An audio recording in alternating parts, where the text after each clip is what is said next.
रोहित के बारे में आरती से बात की। आरती, मैं चाहूंगी कि तुम जिंदगी को एक मौका और दो। अगर तुम कहो तो मैं रोहित से बात करूं। रोहित बहुत अच्छा लड़का है और मुझे लगता है कि शायद वो तुम्हें मन ही मन पसंद भी करता है। नहीं माँ जी, ऐसी कोई बात नहीं है। एक कटहल की सब्जी की तारीफ रोहित ने क्या कर दी, आपको ये लगने लगा कि रोहित के मन में मेरे लिए कुछ चल रहा है। ऐसा कुछ नहीं है। न ही मेरे मन में रोहित के लिए कुछ है और न ही रोहित के मन में मेरे लिए कुछ है। हम सिर्फ पड़ोसी हैं। आरती शोभा को दूध देकर गैलरी में टहलने के लिए आ गई। कहीं न कहीं शोभा की बातें आरती के मन में चल रही थी। तभी उसने देखा गैलरी में रोहित किसी से फोन पर बात कर रहा है। रोहित ने दूर से आरती को देखा और हाथ हिलाकर हाय किया और फिर से फोन पर लग गया। कुछ देर बाद आरती कमरे में आकर सो गई।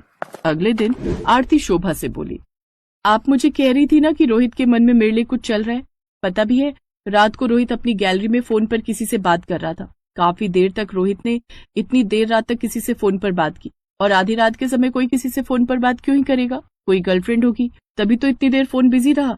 हाँ, कह तो तू ठीक रही है। हो सकता है मेरे मन का वहम ही होगा। चल छोड़, कोई बात नहीं। मैं अब इस बारे में कोई बात नहीं करूंगी। अगले कुछ दिनों तक रोहित दिखाई नहीं दिया।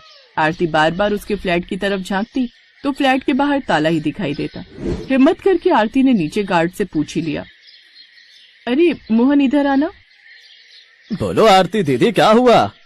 वो जो हमारे सामने फ्लैट में रहते हैं, क्या नाम है उनका? रोहित। वो कहाँ गए हुए हैं?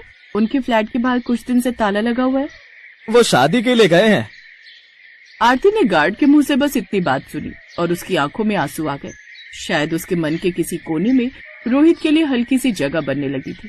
पर एक बार फिर आरती का दिल टूटा। वो उदास हो गई। उसने रात को खाना भी नहीं खाया और चुपचाप सो गई। अगले दिन आरती को रोहित के फ्लैट से आवाज सुनाई दी, मानो कोई शोर मचा रहा हो।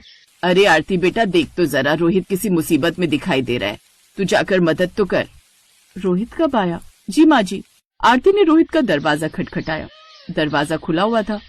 मैं दरवाजा नहीं खोल सकता, जिसको अंदर आना है अपने आप आ जाओ, दरवाजा खुला हुआ है। आरती को ये सब अटपटा लगा, पर वो रोहित के फ्लैट में घुस